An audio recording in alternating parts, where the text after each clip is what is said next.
The packed subway train was suddenly hijacked. The criminals demanded a $10 million ransom. Gunmen began shooting hostages, deliberately creating terror and chaos. Their real target? A staggering $300 million windfall on the stock market. Who could have guessed that kidnapping subway passengers was just a smokescreen? Their true objective was the stock market on Wall Street. Inside the New York City Subway Control Center, Walter munched on food during his break, chatting with colleagues about their supervisor. They had no inkling that a meticulously planned hijacking, led by Ryder, was unfolding. As subway train 123 pulled into the station, several hijackers were poised to strike. Ryder suddenly seized the train operator. His accomplice, Ramos, knocked the operator out cold, and the two men shoved their way into the cab. Another partner, Beshkin, kidnapped the conductor, Regina. Ramos then started the train, and it slowly pulled away from the platform. Train 123 hurtled forward, blasting past station after station without stopping. The passengers remained oblivious to the danger. A boy was sweetly video chatting with his girlfriend, while others went about their business as usual. As the train plunged into a tunnel, the signal died, cutting the boys' call short.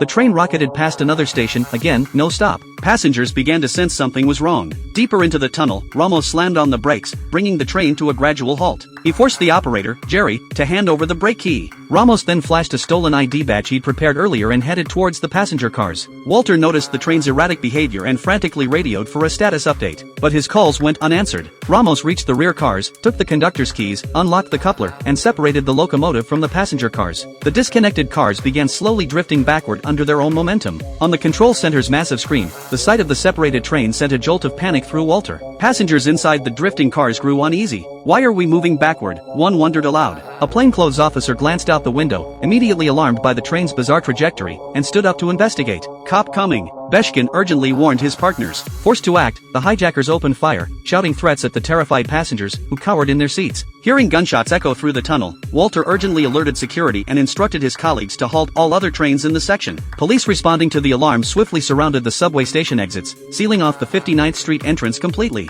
Only once they had full control did Ryder finally contact the control center. Walter was startled by the unfamiliar voice. Ryder informed Walter that only one carload of passengers remained as hostages. He forced the operator to tell Walter, "There are 19 hostages here, and we're armed." He then taunted Walter, "How much do you think these 19 souls are worth?" Walter couldn't grasp Ryder's intent. Ryder ordered him to use a calculator to figure out the ransom for 19 hostages. The calculated total, $10 million. Ryder demanded the cash be prepared and packed into ordinary suitcases. Walter scribbled down the demands furiously. Ryder gave them a 1-hour deadline. "Miss the deadline," he warned, "and I kill one hostage every minute." Ryder watched the live news feed. The subway hijacking was already causing massive public uproar. The more sensational the media coverage, the better he seemed to feel. Then, he switched to the stock market screen. Both the Dow Jones and Nasdaq were plummeting. What were these hijackers really after? Please watch the movie The Taking of Pelham 123.